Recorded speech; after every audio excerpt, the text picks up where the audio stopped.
നമസ്കാരം.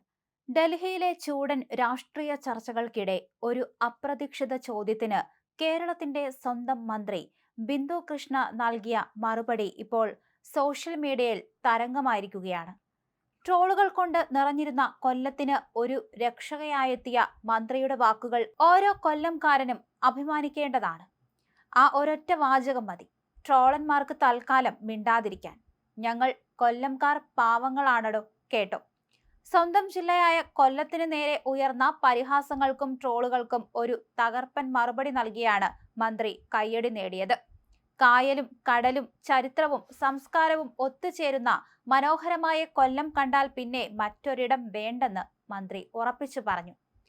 കൊല്ലം കണ്ടവനില്ലം വേണ്ട എന്ന നമ്മുടെ പഴമൊഴി മന്ത്രിയുടെ വാക്കുകളിൽ പുനർജനിക്കുകയായിരുന്നില്ല, മറിച്ച് കൊല്ലം എത്രത്തോളം മഹത്തരമാണെന്ന് ലോകത്തോട് വിളിച്ചു പറയുകയായിരുന്നു. ചില ഒറ്റപ്പെട്ട സംഭവങ്ങളെ, പ്രത്യേകിച്ച് ഈ അടുത്ത് വൈറലായ പപ്പടം വിവാദത്തെയും മറ്റും മുൻനിർത്തിക്കൊണ്ട് കൊല്ലം ജില്ലയെ മൊത്തത്തിൽ പരിഹസിക്കുന്നവർക്ക് മന്ത്രിയുടെ വാക്കുകൾ ഒരു ചുട്ട മറുപടിയായിരുന്നു. ഇത്തരം കാര്യങ്ങളൊക്കെ എവിടെയും നടക്കാറുണ്ട്, പക്ഷെ കൊല്ലത്തിന്റെ പേരിലാകുമ്പോൾ മാത്രമാണ് ചർച്ചയാകുന്നത്. ഇത് ശരിയായ നടപടിയല്ല. മന്ത്രിയുടെ ശബ്ദത്തിൽ ഒരു കൊല്ലംകാരിയുടെ അഭിമാനം അണപൊട്ടി ഒഴുകുകയായിരുന്നു. അതേസമയം മന്ത്രിയായിട്ടും തന്റെ ശരീരത്തിന്റെ ചിത്രം പകർത്തിയെന്ന ഗുരുതര വെളിപ്പെടുത്തലുമായി മന്ത്രി ബിന്ദു കൃഷ്ണ രംഗത്ത് വരികയുണ്ടായി. മുഖം ഉൾപ്പെടുത്താതെ ശരീരത്തിന്റെ മാത്രം ചിത്രം എടുക്കുകയായിരുന്നു. കൊല്ലത്ത് ഒരു സ്കൂളിലെ പരിപാടിക്കിടയിലാണ് സംഭവം. തനിക്ക് ഇതാണ് അവസ്ഥയെങ്കിൽ സാധാരണ സ്ത്രീകളുടെ അവസ്ഥ എന്താകുമെന്നും മന്ത്രി ചോദിച്ചു. മുഖം ഉൾപ്പെടുത്താതെ ശരീരത്തിന്റെ മാത്രം ചിത്രം എടുക്കുന്നത് എന്തിനാണ്? പിന്നീട് അത് സമൂഹ മാധ്യമത്തിൽ പോസ്റ്റ് ചെയ്തു. ഇത് കണ്ട ചിലർ പ്രശ്നമുണ്ടാക്കി ചിത്രം ഡിലീറ്റ് ചെയ്യിക്കുകയായിരുന്നു. എങ്കിലും മറ്റു ചിലർ സ്ക്രീൻഷോട്ട് എടുത്തിട്ടുണ്ട്. ബിന്ദു കൃഷ്ണ വ്യക്തമാക്കുന്നു. കുട്ടികൾക്കും സ്ത്രീകൾക്കും എതിരായ അതിക്രമങ്ങൾ തുടരുകയാണെന്നും അതിക്രമങ്ങൾ തടയാൻ വനിതാ ശിശുക്ഷേമ വകുപ്പ് നടപടികൾ സ്വീകരിക്കുമെന്നും മന്ത്രി ബിന്ദു കൃഷ്ണ വ്യക്തമാക്കി. സീറോ ടോളറൻസ് നയമാണ് വകുപ്പ് സ്വീകരിക്കുന്നത്. സേഫ് വുമൺ സേഫ് ഫാമിലി നയം നടപ്പിലാക്കും.